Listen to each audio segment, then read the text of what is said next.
말씀을 보면 크게 보면 징계를 받거나 꾸지람을 받을 때에 그것을 통해서 교훈을 받고 지혜를 받으면 그 지혜가 너를 참된 복으로 인도하게 된다. 그런 말씀으로 이해가 됩니다. 11, 12절에 아버지가 기뻐하는 아들을 징계함 같이 하나님께서는 사랑하시는 자를 징계하심으로 그 징계, 여호와의 징계, 그 징계를 여호와의 징계라고 그랬죠. 그 징계를 경히 여기지 말고 그 책망, 그 꾸지람을 싫어하지 말라. 그렇게 말씀을 하신 것이죠.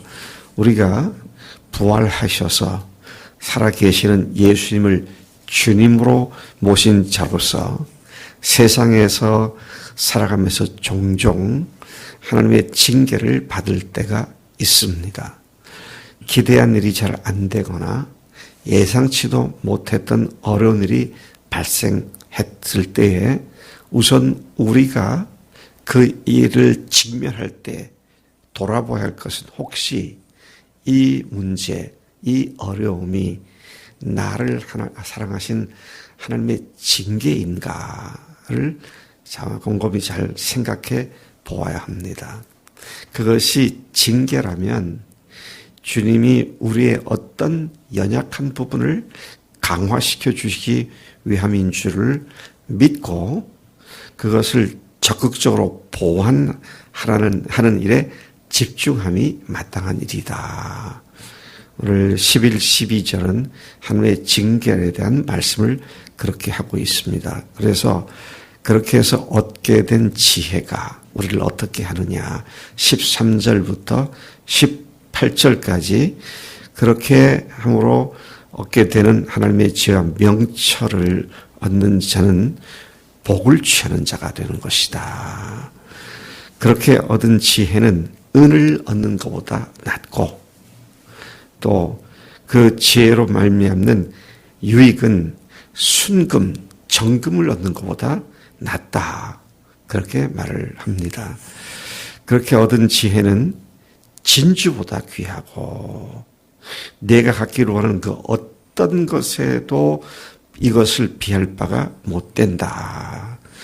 징계를 통해서 얻게 되는 지혜는 참으로 은 같고 금 같고 진주 같고 어떤 귀중한 것과도 비교가 되지 않는다.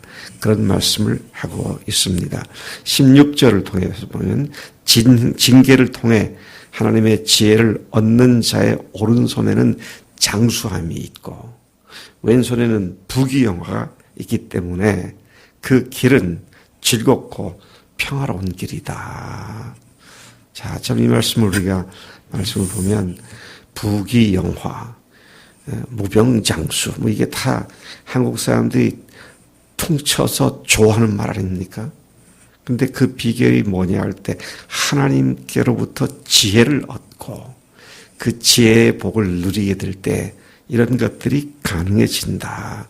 그렇게 말씀을 하고 있는 것이죠.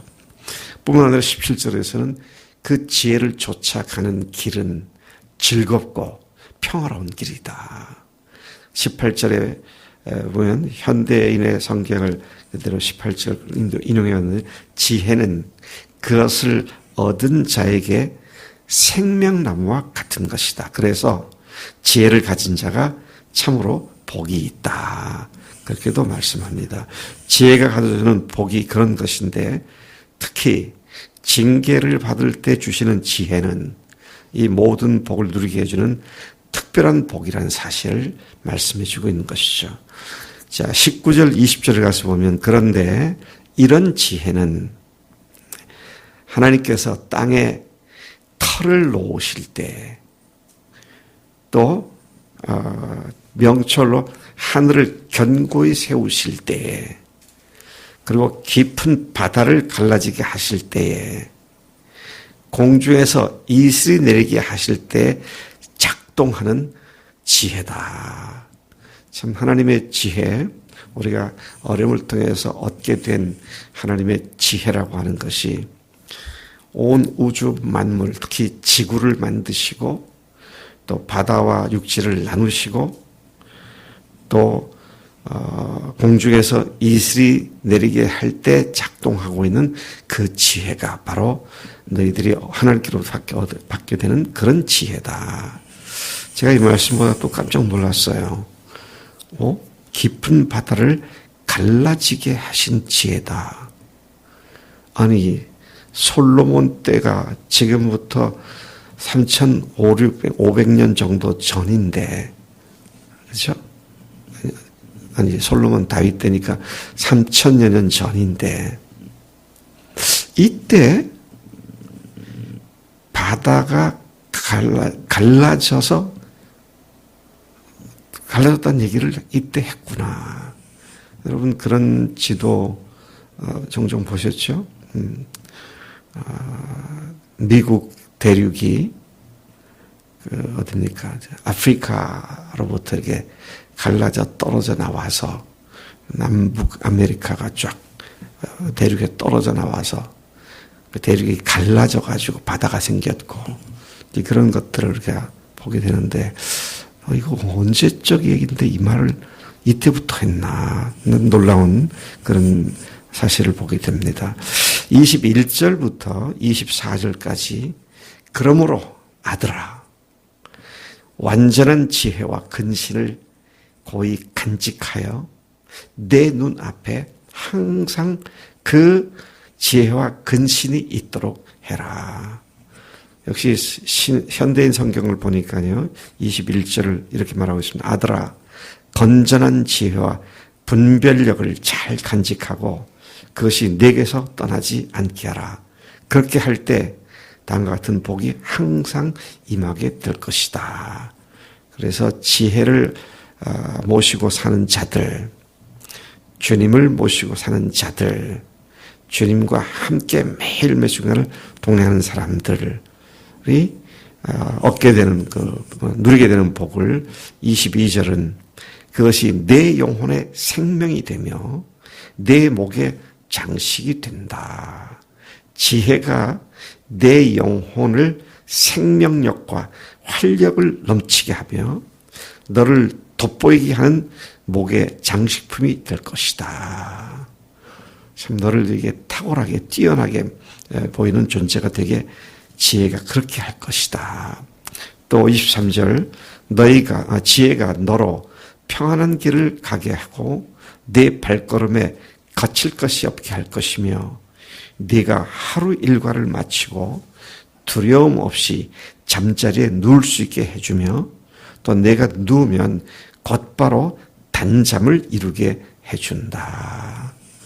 참 놀라운 하나님의 은혜의 말씀입니다. 여기에서 말하는 지혜는 제가 잠언을 처음 시작할 때부터 말씀드린 것처럼 주님, 예수님 그렇게 대입시켜서 읽어도 전혀 잘못된 것이 아니다 그랬습니다. 우리가 어려운 일을 통해서 징계라고 하는 일을 통해서 예수님을 다시 만나고 발견하게 되면 그분과 함께 살면 이런 복을 누린다. 그렇게 말씀을 하고 있음을 봅니다. 제가 종종 만나는 사람들 중에 불면증에 시달리는 사람들을 종종 만나게 되는데 참 그분들 얘기를 들으면 너무 안타깝습니다.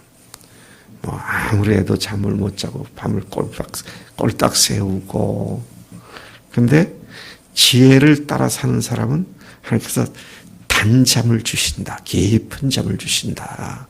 그렇게 말씀하시죠.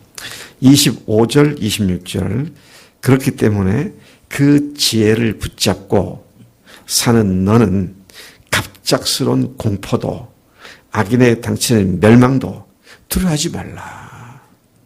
네. 하나님이 함께 하시고 지혜가 너와 함께 하시니까 그분을 붙잡고 그 지혜를 붙잡고 사는 너는 그런 것들을 두려워하지 말아야 한다. 26절 내가 의지하는 하나님이 어떤 분이시냐. 네 발을 지켜 걸리지 않게 하시는 분이지 않느냐. 자, 그 다음에 27절부터 32절까지를 보면 지혜를 붙잡고 사는 자의 대인관계를 말씀하고 있습니다. 지혜를 붙잡고 사는 사람들이 어떤 인간관계를 맺고 사는 것인가. 27절을 보니까 네가 선을 베풀 힘이 있을 때에 그것을 필요로 하는 사람에게 아낌없이 베풀되 곧바로 베풀어서 내일 주겠다고 미루지 말라. 그런 일을 하겠다고 생각되면 바로 해라. 내일로 미루지 말라. 왜 내일로 미루지 말라 그럴까요? 그것을 필요로 하는 사람의 긴박함 때문이기도 하지만 하루 사이에 마음이 바뀌어 버립니다. 그래서 주겠다고 베풀겠다고 하는 마음이 다른 이유로 싹 거두어지는 것을 경험하게 되죠. 그래서 저도 즉각 순종하지 않는 것이 불순종이라는 말을 늘 마음속에 새기며 살고 있습니다. 성령님께서 내 마음에 불어넣어 주시는 마음이 있으면 바로 그렇게 다른 사람을 돕는 일에 있어서는 바로 그 즉시 하는 것이 바른 일이다. 그렇게 말씀을 하고 있는 것이죠. 또 29절에 보면 이웃이 내 곁에서 평안히 살면 그를 나쁘게 하려고 생각하거나 해하려고 꾀하지 말라. 평안히 잘 사는 이웃을 괴롭히지 말라는 거죠. 사람이 내게 악을 행하지 않았는데 괜히 더불어 다투지 말아라. 하나님의 지혜를 쫓아 사는 사람들은 다른 사람과 불필요한 다툼을 하지 않고 다른 사람의 평안함을 깨트리지 않는 그런 관계를 맺고 사는 사람이다. 31절 포악한 자를 부러워하지 말며 그의 어떤 행위도 본받고 따르지 말아라. 지혜를 쫓아가는 사람들이 이런 관계성을 갖고 살아야 한다. 자, 그리고 32절부터 35절까지에는 정직한 자와 패역한 자에 대한 대조적인 하나님의 대응 방식을 말씀하고 있습니다. 패역한 자에게 대응하신 하나님, 반대로 정직한 자에 대해서 대응하신 하나님. 자, 패역한 자는 하나님께서 미워하신다 그랬습니다. 패역한 자는 하나님께서 미워하신다. 정직한 자에게는 그분이 교통하신다. 교통하신다는 말은 무슨 말입니까? 하나님께서 그를 친근하게 대하신다. 그런 말씀이죠. 하나님께서 그를 친근히 대하신다. 악인의 집에는 여호와의 저주가 임한다. 악인이 어떤 존재입니까? 여기에 나와 있는 말씀들대로 다 총동원해 보면 악인이 누구냐? 패역한 자, 거만한 자, 미련한 자. 이런 사람들을 악인이라고 보고 말씀하고 있는데 그런 사람의 집에는 하나님의 저주가 있을 뿐이다. 그런데 의인의 집에는 복이 항상 있게 되어 있다. 자, 그래서 그 뒤에 말씀 34절을 보면 하나님은 거만한 자를 비웃으신다. 겸손한 자에게는 은혜를 베푸신다. 그래서 우리가 어떤 의미에 있어서도 하나님 앞에서 교만하지 않는 것은 너무도 중요한 문제죠. 하나님께 교만한 게 뭐예요? 하나님이 없어도 내가 얼마든지 살 수 있다. 그런 사람의 특징 중에 하나가 뭘까요? 하나님의 도우심이 없어도 내가 얼마든지 내 힘으로 살 수 있다. 그런 사람들은 뭘 안 하는 사람이에요? 기도하지 않는 사람이에요. 기도하지 않는 죄가 심각한 죄입니다. 사무엘도 그랬죠. 내가 너희를 위하여 여호와 앞에 기도하기를 쉬는 죄를 결단치 범하지 아니하겠다. 여러분, 기도는 하나님께 대한 절대 의탁이고 의뢰고 주님을 의지한다는 구체적인 행위입니다. 그러니까 성경을 아무리 많이 알아도요, 또 아무리 내가 많은 것을 안다고 한다 하더라도 지금 주님과 주님 앞에 기도하는 삶이 중단되어 있으면 큰 문제다. 그래서 우리 누구한테 나래한테 하면 물어볼 때 큰 소리로 얘기해봐. 말씀은 뭐와 같다? 우리 몸에 필요한 말씀은 너는 벌써 답을 알고 있으니까 기도할 때 나와야 할 말을 말씀을 하니까 호흡 그러는데 쉼 그러는데 숨 그러는데 말씀이 양식이라면 기도는 호흡과 같은 것이다. 여러분 말씀은요 양식은 안 먹어도 한 일주일은 버틸 수 있을 거예요. 열흘. 근데 호흡은 3분, 5분을 넘기지 못합니다. 그러니까 주님과 긴밀하게 만나서 기도하고 그럼 아까 주님께서 뭐라고 했어요? 그와 교통하시겠다. 친근하게 대해주시겠다. 그런 말씀하시잖아요. 그래서 여러분 우리가 기도를 아까 기도는 어떤 행위다 그랬습니까? 하나님을 절대 신뢰하고 의지하는 행위다. 그래서 주님께서 그에게 복을 주신다. 그런 말씀이죠.